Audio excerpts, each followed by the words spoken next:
नमस्कार दोस्तों, कैसे हैं आप लोग। स्वागत है आप सबका हमारे इस YouTube channel Amar's Academy easy way to learn. दोस्तों, आप सबको बहुत बहुत नमस्कार। मेरे सभी भावी शिक्षक साथियों, आप सबका एक बार फिर से पुनः हमारे इस YouTube चैनल आपके YouTube परिवार में बहुत बहुत स्वागत है। और दोस्तों, जैसा कि आप लोग देख पा रहे होंगे कि हमारे इस सीरीज के माध्यम से हम लोग डायनेमिक्स स्टैटिक्स का वीडियो जो है मैथ का पोर्शन ख़त्म कर रहे हैं। और इसी क्रम में ये हमारा स्टैटिक्स का एपिसोड नंबर 4 है। इसके पहले भी हमारे इस डायनेमिक्स के पूरे चैप्टर जितने भी लगभग आपके टीजीटी पीजीटी में आते हैं, वहाँ से सारे कॉन्सेप्ट और उनसे रिलेटेड प्रीवियस ईयर क्वेश्चन और न्यू ईयर क्वेश्चन ये सब करा दिए गए हैं। वीडियो देखने के लिए आप दिए गए आई बटन पर क्लिक करके वो वीडियो देख सकते हैं। पूरे के पूरे कॉन्सेप्ट और जितना भी आपका सिलेबस में है टीजीटी के, सारा का सारा आपको कवर कराया गया है। प्लेलिस्ट में जाके आप पूरे के पूरे वीडियो देख सकते हैं और बहुत ही अच्छे तरीके से समझाया गया है। आप एक बार जाएंगे तो आपको अच्छा लगेगा, इस बात की ये गारंटी है। तो दोस्तों, इस वीडियो के माध्यम से हम लोग एक नई चीज़ सीखने वाले हैं, जो हमारे स्टैटिक्स का ही एक पार्ट है, एक छोटा सा टॉपिक है। और इस टॉपिक से कई क्वेश्चन कई बार मिलते हैं टीजीटी पीजीटी एग्ज़ाम में। तो दोस्तों, इस टॉपिक में हम लोग पढ़ने वाले हैं दो समांतर बलों का परिणामी। मतलब क्या होता है, कैसे निकालते हैं, ये सब चीज़ें हम लोग आगे वीडियो में देखेंगे। फिलहाल एकदम सटीक एवं दमदार तैयारी के लिए जुड़े हमारे इस यूट्यूब चैनल से आप सबका हमेशा से वेलकम रहेगा। तो दोस्तों, बढ़ते हैं आगे की ओर। और अगर आपने चैनल अभी तक सब्सक्राइब नहीं किया है तो इसको सब्सक्राइब कर लिए, लाइक करिए, और वीडियो अच्छा लगता है तो अपने दोस्तों में शेयर ज़रूर करिए, जिससे ज़्यादा से ज़्यादा हमें सपोर्ट मिल सके और हम अच्छे से अच्छे आपको कंटेंट देने की कोशिश करते रहें। तो उम्मीद है कि आप लोग वीडियो अच्छा लगेगा और इसको शेयर करेंगे अपने दोस्तों में, ज़्यादा से ज़्यादा लोगों तक फैलाएंगे। इसके बाद दोस्तों को सोशल मीडिया हैंडल्स ये आप देख सकते हैं। टेलीग्राम पर चैनल ज्वाइन करके आप जितना भी पीडीएफ होता है, सारा का सारा पीडीएफ आपको टेलीग्राम चैनल पे मिल जाएगा। तो ये टेलीग्राम चैनल है, इसको सर्च करिए और इसको ज्वाइन करिए, ज़्यादा से ज़्यादा लोगों को जोड़िए। तो ज़्यादा समय ना लेते हुए दोस्तों, चलते हैं, शुरू करते हैं आज की अपनी क्लास। और इस क्लास के माध्यम से हम लोग दोस्तों पढ़ने वाले हैं कि दो समांतर बलों का परिणामी कैसे निकालते हैं। तो सिंपल सा है, दो मेथड होते हैं। तो धीरे धीरे हम इसको पढ़ते जाएंगे, देखते जाएंगे और समझते जाएंगे।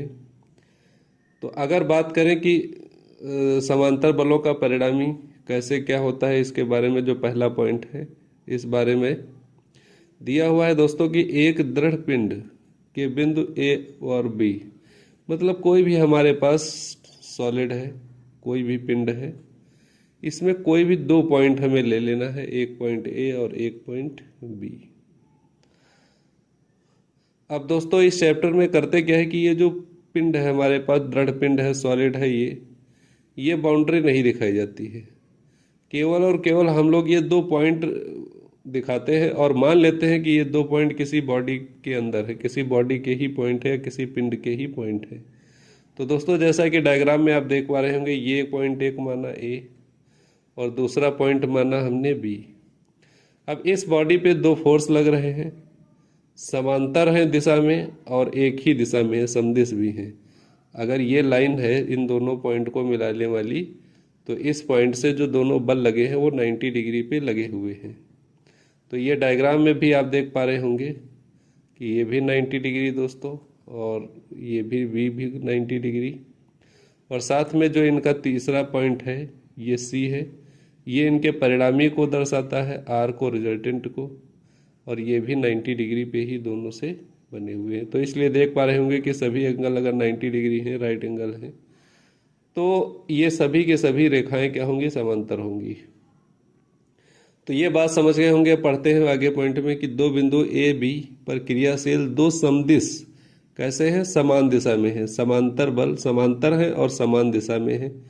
पी एवं क्यू का परिणामी आर है। तो जो पी और क्यू बल लगा है, ये हमारे पास पी बल, ये हमारे पास क्यू बल, इनका रिजल्टेंट दोस्तों जो है ये क्या है, आर है।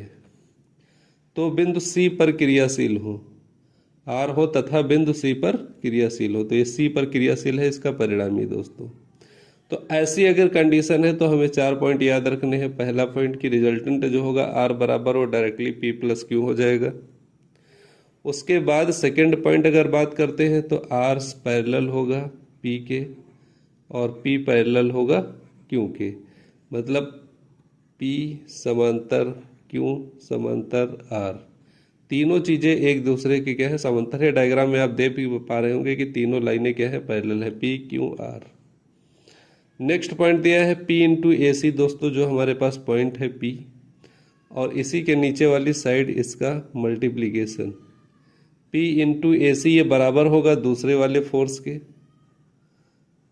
क्यू इंटू और मिड पॉइंट जहाँ पे रिजल्टेंट लगा क्रियाशील है वहाँ से ये ए सी बी, तो P इंटू ए सी बराबर Q इंटू बी सी या सी बी, ये बात कह सकते हैं आप।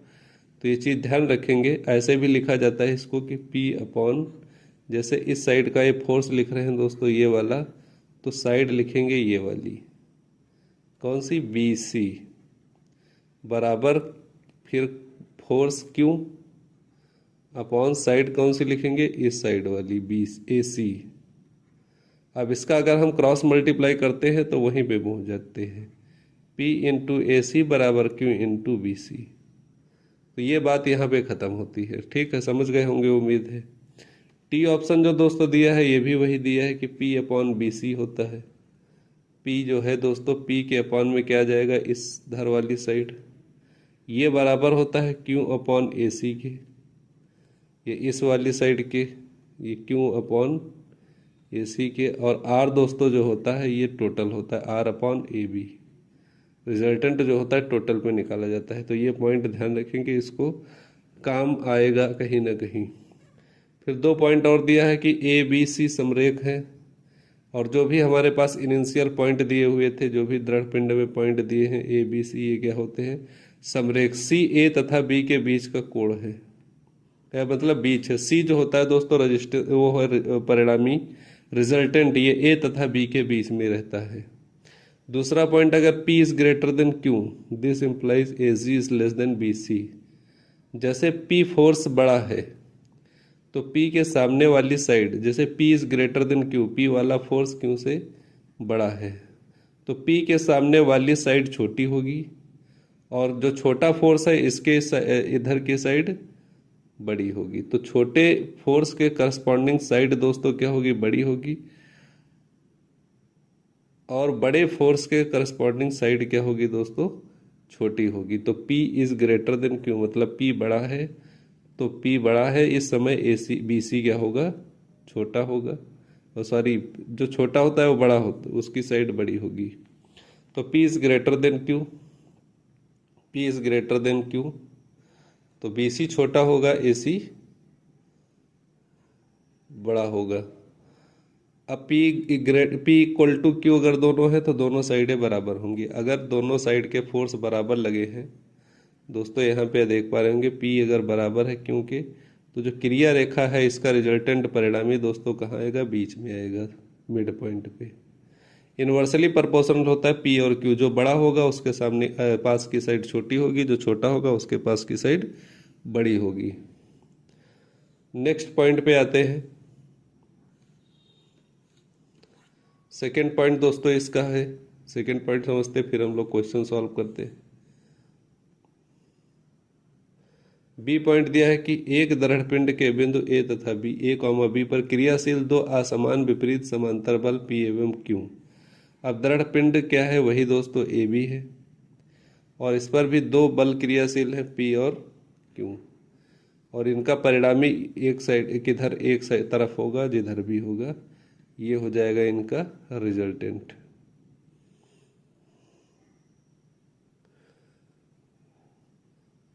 इसमें ऐसे कर सकते हैं, थोड़ा सा यहीं पे कॉन्सेप्ट समझ लीजिए जिससे आगे दिक्कत ना हो, नहीं तो फिर आपको समझाना पड़ेगा फिर से यही चीज़ें। यहाँ पे हम दोस्तों पॉइंट लेते हैं ए बी, ये ए बी पॉइंट हो गया। ए पे जो फोर्स लगा है ये P है, बी पे फोर्स लगा है Q है। तो जो रिजल्टेंट होगा दोस्तों R, ये क्या होता है C, R होगा, ये क्या होगा जो बड़ा होगा वो माइनस छोटा, अगर P फोर्स बड़ा है, Q छोटा है, P is greater than Q, then P minus Q। अगर उल्टा होता है, Q is less than P है, तो रिजल्टेंट दोस्तों क्या हो जाएगा, Q माइनस P। वही चीज़ है, बड़े वाले में से छोटा घटा देंगे, रिजल्टेंट आ जाएगा। तो यहाँ पे दिया भी हुआ है पहला पॉइंट कि R रिजल्टेंट जो होगा दोस्तों P माइनस Q के बराबर होगा। R पैरेलल P के बराबर होगा। R जो होगा दोस्तों ये पैरेलल होगा P के समांतर। R और P रिजल्टेंट और P फोर्स दोनों। अब फोर्स P या Q में से कोई एक ना एक तो समांतर होना ही है। P upon A C same वही लगेगा कि P जो था P कोड और इसका AC, ये side P upon A C, ये बात ऐसे लिख सकते हैं P upon B C, P upon B C. ठीक है दोस्तों, जैसे पीछे लिखा था वैसे ही लिखना है, P अपॉन बी सी बराबर क्यू के नीचे टोटल साइड थी। टोटल साइड दोस्तों क्या है, ए बी है, original length A B. P हो गया, अब क्यू हो गया रिजल्टेंट आर, सॉरी क्यू के अपॉन ए सी होगा, गलत बोल गए क्योंकि रिजल्टेंट आर है। तो क्यू क्यू क्यू दोस्तों ये है, तो इसके लिए साइड ये होगी ए सी, और पी के नीचे क्या है, ए बी। तो यही बात यहाँ पे लिखी है, इसको भी ध्यान रखिएगा। इसमें भी कुछ टिप्पणी है। तो पहली टिप्पणी क्या है कि ए बी सी एक समरेख होंगे, ठीक है, समरेख है, तथा सी पी बल की और बी ए पर बाहर की स्थित है। जो सी है दोस्तों वो पी पर, पी फोर्स है पी पर, पी ये वाला फोर्स पी बल की ओर, पी की साइड में जिधर पी है, पी बल की ओर, बी ए पर बाहर की ओर, ये बी ए है, बी से ए तक जाओ, बी से ए तक, और इसको बाहर लिए चले आओ, बी ए पर बाहर की ओर स्थित है। यदि P is less than Q, अगर P Q से छोटा होता है तो R equal to P minus Q होगा। R पैरेलल हो जाएगा Q के समदिश हो जाएगा, तथा C Q बल की और ए बी हुई बढ़ी रेखा पर स्थित होगा, उसका जस्ट अपोजिट हो जाएगा, जैसा कि पिछली कंडीशन में हम लोगों ने देखा था। अब इसके बाद हम लोग फिर एक दो पॉइंट बचे हैं, वो पॉइंट समझेंगे, तब हम क्वेश्चन करना शुरू करते हैं। ये बात आप समझ गए होंगे कि P is less than Q, then R resultant force Q minus P होना चाहिए था, Q माइनस P मिसप्रिंट हुआ है दोस्तों, Q minus P। R parallel होगा Q के समदिश होगा, Q पर बाहर की ओर होगा, जैसे इधर A पर बाहर की ओर है उसी तरह से ए बी पर बाहर की ओर बढ़ी हुई दिशा में। जैसे दोस्तों ये A है ये B है, तो इसी को बढ़ाएंगे तब यहाँ पे रिजल्टेंट मिलेगा। बाकी एक फोर्स A पे लगा है P, और दूसरा फोर्स लगा है Q। रिजल्टेंट यहाँ पे जा रहा है, तो कोई दिक्कत नहीं है, इसको समझे रहना, आगे हम लोग इसका यूज़ करेंगे। एक पॉइंट दो पॉइंट और देखिए, दिया हुआ कि पी क्यू आर में प्रत्येक बल शेष दो बलों के बीच की दूरी का समानुपाती है। ठीक है, ये बात समझ गए। चौथा पॉइंट क्या है, यदि P बराबर Q तो इनका परिणामी प्राप्त नहीं होगा अगर दोनों फोर्स क्या है, ये फोर्स P है और ये फोर्स Q है, दोनों फोर्स सेम है, एक इधर की ओर है एक ऊपर की ओर है, तो ऐसे इनका परिणामी कोई भी रिजल्टेंट नहीं प्राप्त होगा। आर क्या आ गया, जीरो। क्यों जीरो आएगा, क्योंकि ये जो पॉइंट है, ये जो पिंड बॉडी रही होगी ए बी, क्योंकि यहाँ से सेम डिस्टेंस है और ये भी सेम डिस्टेंस है, तो ये ए बी ऐसे ऐसे मूव करने लगेगी, राउंड राउंड घूमने लगेगी। ठीक है दोस्तों, राउंड घूमने लगेगी, तो ऐसी कंडीशन में किसी भी प्रकार का कोई भी बल रिजल्टेंट फोर्स नहीं आएगा, इसीलिए आर बराबर जीरो रखा है। दो समान विपरीत समांतर बलों को बलयुग्म कहते हैं। अब इसको बलयुग्म कहते हैं, जिसको आघूर्ण में आप पढ़ेंगे, कई जगह पर पढ़ा जाता है बलयुग्म। ठीक है, एक बॉडी पर दो समांतर बल जिनकी दिशाएं विपरीत हों, जिनका रिजल्टेंट क्या हो, जीरो, वो क्या कहलाते हैं, बलयुग्म। यहाँ पे दोस्तों थ्योरी खत्म होती है। अब हम अपने सवाल देखते हैं छोटे छोटे, उसके बाद आगे की कहानी सुनेंगे। क्वेश्चन नंबर फर्स्ट आज का दिया हुआ है कि उन दो समदिश समांतर बलों के परिणामी ज्ञात कीजिए जो 4 मीटर दूरी पर दो बिंदुओं पर क्रियाशील है तथा उनका परिणामी 20 न्यूटन है, तो जिसका क्रिया बिंदु एक बल से 1 मीटर दूरी पर है। तो दो संदिग्ध समांतर बलों के परिणामी ज्ञात करना है, आर निकालना है हमें। 4 मीटर की दूरी पर दो बिंदु है, एक बिंदु ए है, एक बिंदु बी है। दोनों के डिस्टेंस दोस्तों कितनी है? 4। ये बात आप समझ गए होंगे। एक फोर्स समदिश है समांतर, एक फोर्स पी मान लो ऊपर की ओर है, क्यू भी ऊपर की ओर है, तो रिजल्टेंट भी इसका ऊपर की ओर होगा।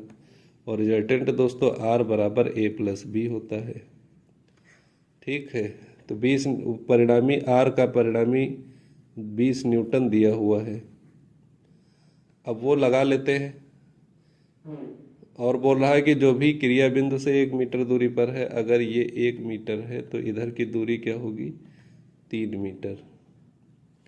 तो P अपॉन, देखो P ये C हो जाएगा, तो P लिया है, P के नीचे क्या आएगा? BC बराबर Q अपॉन Q के बटे में क्या आएगा? इस साइड वाली चीज AC बराबर R अपॉन R के नीचे टोटल होता है AB, टोटल AB। तो P है, P upon BC, BC 3 centimetre है दोस्तों, बराबर Q पता नहीं, Q अपॉन AC दोस्तों 1 सेंटीमीटर है, सवाल में दिया है, और PQR बटे टोटल क्या है? 4। रिजल्टेंट दोस्तों 20 है, तो 20 रखते हैं, 4 से काट देंगे, 4 पंचे 20 हो जाएगा। तो P की वैल्यू 5 तिया 15 हो जाएगी, और Q की वैल्यू 5 एकम 5 रहेगी। तो इस तरह से दोनों फोर्स हमारे पास आ गए हैं। बाकी कुछ करना नहीं था, सिंपल सा मेथड्स था, और ऐसे ही करके हम सारे सवाल आगे के सॉल्व करते हुए बढ़ते चलेंगे और बहुत ही अच्छी तरह से सारी चीज़ें समझ लेंगे। नेक्स्ट क्वेश्चन दिया है दोस्तों कि P और Q दो विपरीत समांतर बल हैं। P और Q दो विपरीत समांतर बल हैं। एक बिंदु ये है A, एक बिंदु है B। P ऊपर की ओर है तो Q नीचे की ओर है। समांतर यदि P का परिमाण दोगुना कर दे तो Q की क्रिया रेखा तथा नए एवं पूर्व परिणामी की क्रिया रेखा के मध्य में आ जाती है कि Q की क्रिया रेखा बदल जाएगी। किसके बीच में आ जाएगी? पहले वाला परिणामी क्या होगा? ये फोर्स P है। मान लेते हैं B साइड में इधर की ओर पहले वाला परिणामी है R बराबर कोई भी फोर्स बड़ा मान लीजिए Q माइनस P या P माइनस Q, तो Q बड़ा माने हैं इसीलिए इस साइड में हमने रखा है, तो Q माइनस P ये रिजल्टेंट। अब जब कह रहा है कि दोस्तों P को डबल कर दिया जाए, इस P को अगर हम लोग क्या कर देते हैं? डबल। ये A है, ये B है, सेम रहेगा, और जो P है ये अगर हो गया डबल, तो कह रहा है कि जो पुराना परिणामी था और नया वाला परिणामी के बीच में आएगा B।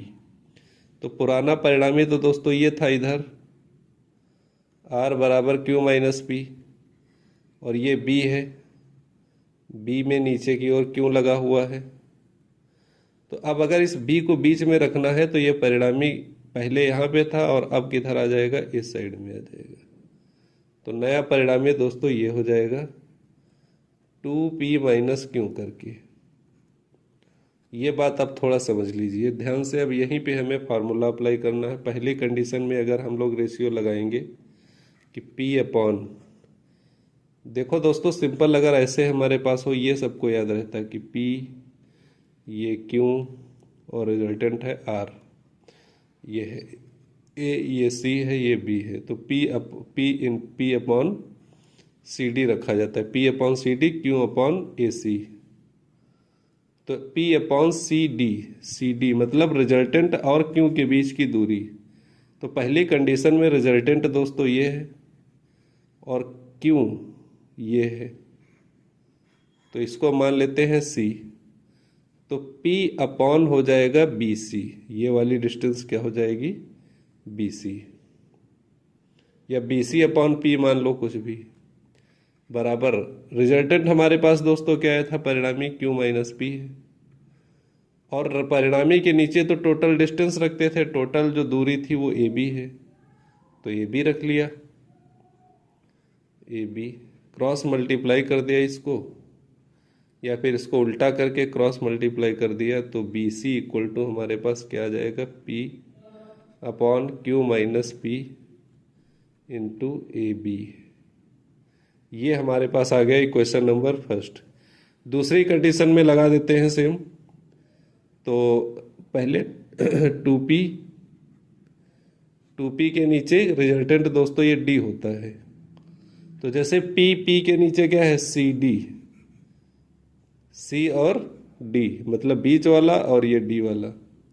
इसी तरह टू पी के नीचे क्या आ जाएगा, बी डी, टू पी के नीचे क्या आ जाएगा, ये पूरा B D, B D equal to हो जाएगा टू पी माइनस रिजल्टेंट परिणामी के नीचे दोस्तों क्या आता है, परिणामी के नीचे हमेशा ए बी आता है, तो ये बी हो गया। क्रॉस मल्टीप्लाई किया इसको, तो यहाँ से बी सी की वैल्यू निकल के आएगी two P upon two P minus Q into A B.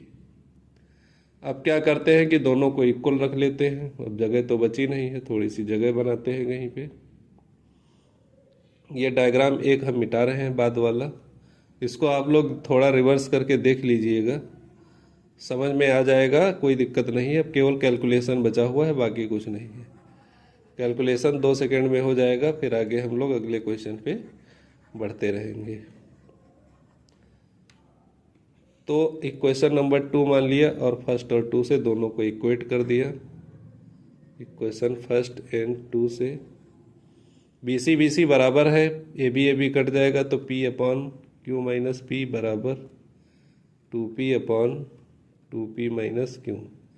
P ऊपर अपर पार्ट में कैंसिल हो जाएगा, क्रॉस मल्टीप्लाई करेंगे, two P minus Q equal to two Q minus two P 4 P हो जाएगा, क्यू पी 3 क्यू हो जाएगा, तो पी अपॉन क्यू दोस्तों आ जाएगा 3:4। तो पी रेशियो क्यू पूछा गया था, तो 3:4 ऑप्शन नंबर बी इसका दोस्तों करेक्ट आंसर होगा।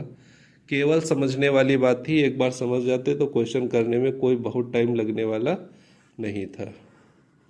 नेक्स्ट पॉइंट पे आते हैं। नेक्स्ट क्वेश्चन हमारा आज दिया हुआ है, ठीक है दोस्तों। दिखा है कि एक क्षैतिज छड़ ए बी को उसके सिरों पर 2 ऊर्ध्वाधर रस्सियों से बांधकर लटकाया गया। एक ए बी है, छड़ ए बी है, इसको सिरों को 2 रस्सियों से ऊर्ध्वाधर लटका दिया गया है।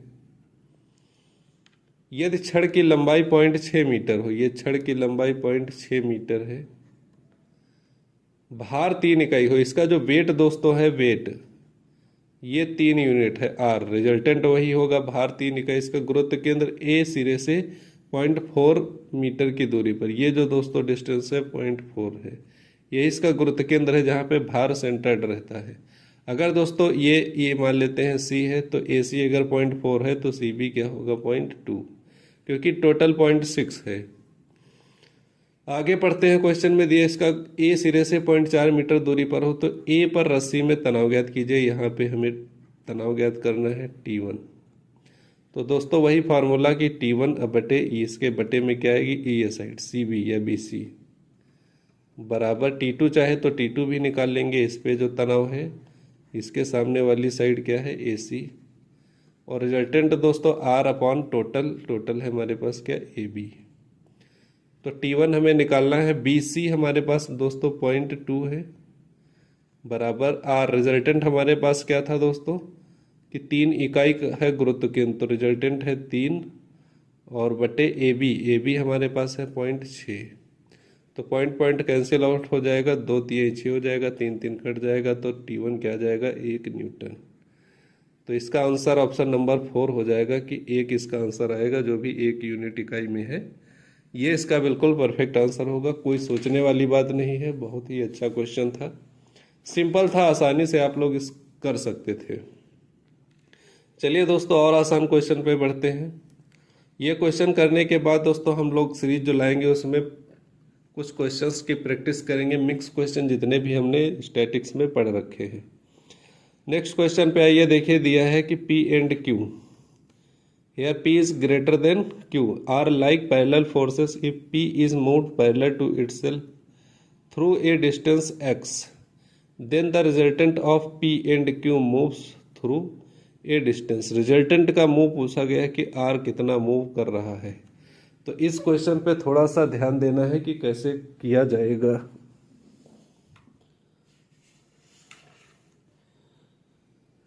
डायग्राम बना लेते हैं छोटा सा। ए और बी दो पॉइंट हैं। Force P is greater than Q, P is parallel to itself through a distance, like same direction में भी है Q, P greater than Q। तो रिजल्टेंट दोस्तों क्या हो जाएगा, R बराबर P प्लस Q। सिंपली हम लोग रिजल्टेंट निकाल सकते हैं। R बराबर ये बिंदु मान लेते हैं C। अब बोला जा रहा है कि P if P move parallel to itself, P को मूव कर दिया जाता है, चला दिया जाता है, P को टहलाया जा रहा है। तो इधर हम Q ले लेते हैं थोड़ा और इधर P ले लेते हैं, कोई समस्या वाली बात नहीं है। P को टहला के दिया थोड़ा सा, यहाँ पे आ गया ये, और नया वाला जो P है इसको हमने P डैश कहा। अब P डैश को थोड़ा सा आगे बढ़ाने पर ये रिजल्टेंट जो होगा C, ये भी थोड़ा सा आगे बढ़ जाएगा, ये C डैश हो जाएगा और एक नया परिणामी मिलेगा जिसको R डैश कह के बुलाएंगे। ठीक है दोस्तों, R डैश किसके बराबर होगा, ये Q प्लस P डैश के बराबर होगा।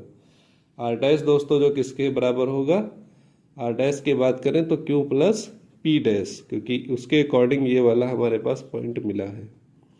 X मूव कराया है किसको, ये A B था और इधर पहुंचा दिया है B डैश पर, B से B डैश पर, ये दूरी क्या है, ये X है, X मूव कराया गया। तो पहली कंडीशन में लगा लेते हैं, दूसरी कंडीशन में भी लगा लेते हैं और हमारे पास धीरे धीरे आंसर मिल जाएगा।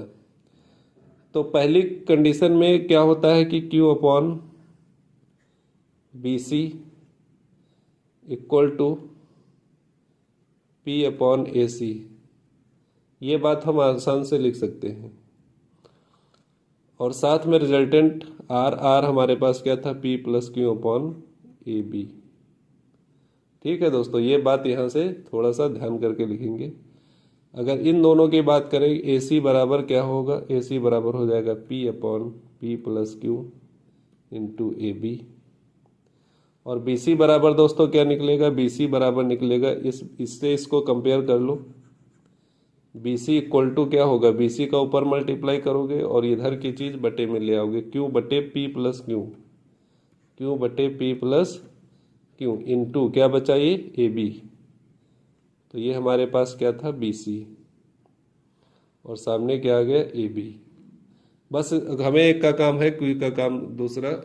एक हमने निकाल लिया पहला पॉइंट, इसी की जरूरत पड़ेगी, बाकी हमें कुछ ध्यान नहीं देना है। अब दूसरी कंडीशन थी, उस पर एक बार लगाते हैं। तो नया जो रिजल्टेंट फोर्स था दोस्तों, ये हमारे पास ए सी डैश है।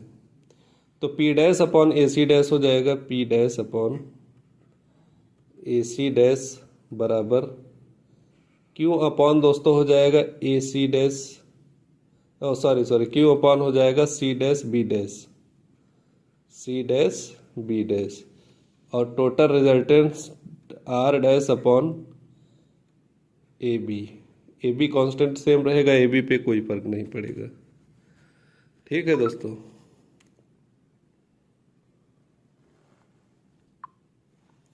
अब दोस्तों देखते हैं यहाँ से पहला, अगर लास्ट वाला हम कंपेयर करते हैं, यहाँ से ए सी डैश निकालते हैं। तो A C dash equal to, ये ए सी डैश ऊपर मल्टीप्लाई होगा, इसमें आर डैश अपॉन में आ जाएगा, तो पी डैश अपॉन, और आर डैश दोस्तों हमारे पास क्या है, आर डैश वही हमारे पास रहेगा क्यू प्लस पी, रिजल्टेंट हमारा पी प्लस क्यू, और इनटू ए बी, यहाँ पे हमारा ए बी डैश, सॉरी दोस्तों ए बी डैश, ये ए बी डैश हो जाएगा। ए सी डैश को क्या लिख सकते हैं, ए सी डैश हमारे पास हो जाएगा P dash upon P plus Q A B dash पूरा लिखा होगा A B plus X, A B plus X. ये बात हम लोग समझ सकते हैं, ए बी प्लस एक्स। पूछा गया था कि परिणामी कितना मूव करेगा, रिजल्टेंट। और रिजल्टेंट दोस्तों हमारे पास क्या है, आर। आर डैश, आर से आर डैश का डिफरेंस पूछा है, ये हमें निकालना है, ए सी डैश माइनस ए सी। तो अगर हम डिफरेंस, रिजल्टेंट का डिफरेंस देखते हैं तो टोटल रेजिस्टेंस हमारे पास सेकंड कंडीशन में ए सी डैश है। ए सी डैश को हम क्या लिख सकते हैं कि ए सी डैश को हम लिख सकते हैं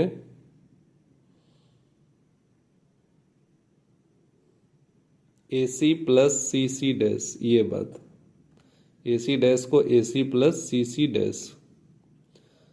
तो ए सी डैश हमने यहाँ पे निकाला हुआ है P dash upon P plus Q, या P upon P plus Q.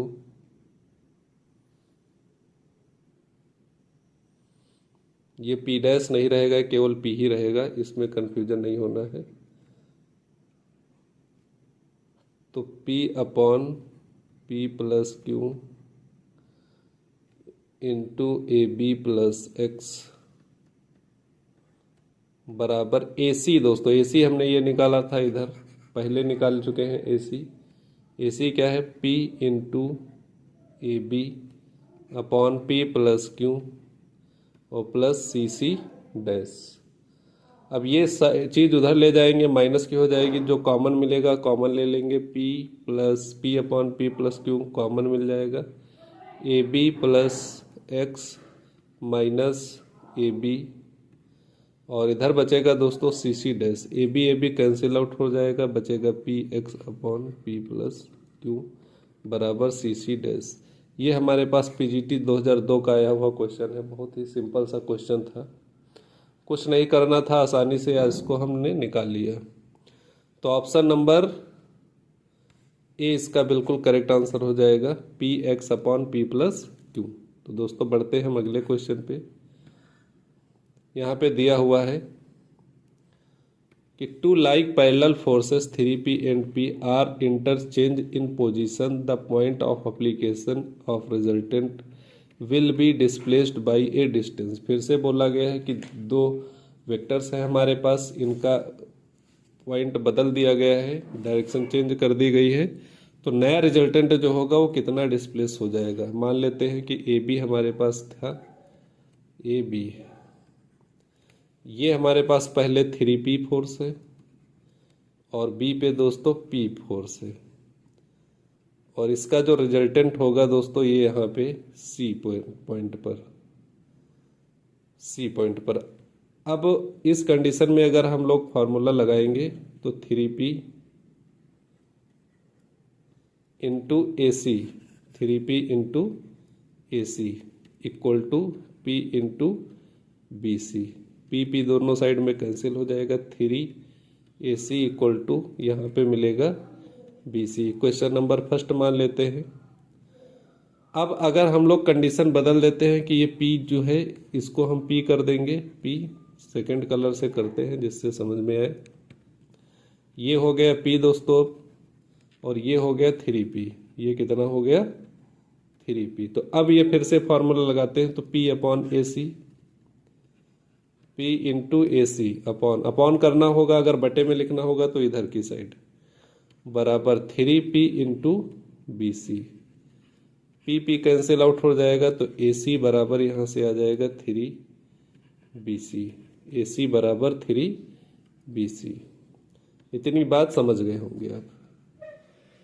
अब यहीं से कहानी सब शुरू होती है। अच्छा एक सेकंड, थोड़ा सा ये गड़बड़ किया है, यहाँ पे एक चीज़ ध्यान नहीं दिएगी। ये जो कंडीशन आई है इसमें थोड़ा सा बदलाव होगा, क्योंकि हमने रिजल्टेंट को तो शिफ्ट ही नहीं किया है। जो रिजल्टेंट को शिफ्ट नहीं किया है तो गड़बड़ हो जाएगा। पहले सी था, अब जब बदल दिया गया, इंटरचेंज कर दिया गया, तो रिजल्टेंट हो गया डी आर। तो डी हो गया। अब लगाएंगे तो P इंटू ए डी हो जाएगा बराबर 3p into B D, 3p into B D, P cancel out हो जाएगा यहाँ से, तो ए डी बराबर हो जाएगा दोस्तों 3 into B D. A D हम क्या लिख सकते हैं, ए डी को लिख सकते हैं A C plus C D. A D को क्या लिख सकते हैं कि ए सी प्लस सी डी बराबर 3, बी डी को क्या लिख सकते हैं बी डी, बी डी को क्या लिख सकते हैं कि B C minus C D, B C minus C D, ये बात। तो A C plus C D, A C plus C D बराबर 3 को अंदर मल्टीप्लाई करते हैं, 3bc माइनस 3cd। इस cd को ले आते हैं लेफ्ट साइड में, तो पहले से एक cd है, 3cd और आ जाएगा तो हो जाएगा 4cd। 4cd बराबर 3bc, और ये दोस्तों जो ac है इसको राइट साइड में ले जाते हैं तो माइनस का ac हो जाएगा। अब देखते हैं ध्यान से यहाँ पे कि 4cd बराबर 3bc, bc हमारे पास दोस्तों bc को क्या लिख सकते हैं, bc को चेंज करेंगे ab माइनस ac, bc जो हो जाएगा दोस्तों bc, ये वाली डिस्टेंस पूरी, ये ab में से पूरे में से ac घटा दो, इसको लिख सकते हैं ab माइनस ac, और माइनस ac, सामने ac लिखा हुआ है तो AC को क्या लिख सकते हैं, AC को लिख सकते हैं AB माइनस BC, इसको उधर से उल्टा कर दो, AB minus BC। AB total है, ये देख पा रहे होंगे AB क्या है, टोटल है, उसमें से BC घटा दो, BC इतना घटा दिया तो बचा क्या, AC बचा। इसका अंदर मल्टीप्लाई कर लो, 4CD बराबर 3AB minus 3AC minus AB plus BC। 3AB में से एक AB घट जाएगा तो 2AB बचेगा, माइनस 3AC। अब दोस्तों समीकरण नंबर पहला देखो, 3AC बराबर क्या दिया हुआ है BC, तो 3AC की जगह क्या लिखेंगे BC, और फिर आगे लिखा हुआ है प्लस का BC, ये प्लस माइनस कैंसिल आउट हो जाएगा। 4CD, तो CD बराबर पूछा गया था, CD जो डिस्प्लेस है 2/4 AB हो जाएगा और 1/2 AB कहलाएगा। ये क्या हो जाएगा दोस्तों, 1/2 AB। ऑप्शन नंबर 20 का बिल्कुल करेक्ट आंसर हो जाएगा। बहुत ही बढ़िया सा क्वेश्चन था, कोई भी तकलीफ नहीं होनी चाहिए। इसके बाद दोस्तों हम लोग मिलते हैं अगले वीडियो में। इतना वीडियो यहाँ तक, इसमें केवल आपको कॉन्सेप्ट और उस पर बेस्ड क्वेश्चन कराए हैं जो भी प्रीवियस ईयर आए हुए हैं। इसके अलावा हम अब जैसे ही हमारा 1-2 टॉपिक और बचा है, ख़त्म होता है, उसके बाद हम कई सारे प्रैक्टिस सेट लाएंगे इसके 20 से 25 क्वेश्चन के। फिर वहाँ पे तसल्ली से बैठ के खूब क्वेश्चन सॉल्व करिएगा, अच्छे से प्रैक्टिस करिएगा। तो ये वीडियो यहीं पे ख़त्म होता है, मिलते हैं हम अगले वीडियो में। तब तक के लिए सभी दोस्तों को नमस्कार, और चैनल सब्सक्राइब करना बिल्कुल ना भूलें। टेलीग्राम चैनल, अगर आप PDF चाहते हैं तो आपको टेलीग्राम चैनल ज्वाइन करना होगा, उस पर जाके आपको सारे PDF मिल जाएंगे जो भी प्रीवियस ईयर क्वेश्चन पेपर हैं, बहुत सारी चीज़ें उस पर अवेलेबल रहती हैं। तो दोस्तों वीडियो अच्छा लगता है तो दोस्तों को शेयर करना बिल्कुल ना भूलें। सबके लिए बहुत बहुत शुभकामनाएं, और अपनी पढ़ाई करते रहिए और अच्छे से अच्छे पेपर करिए, जिससे सफलता जल्द ही आपको मिले। Thank you.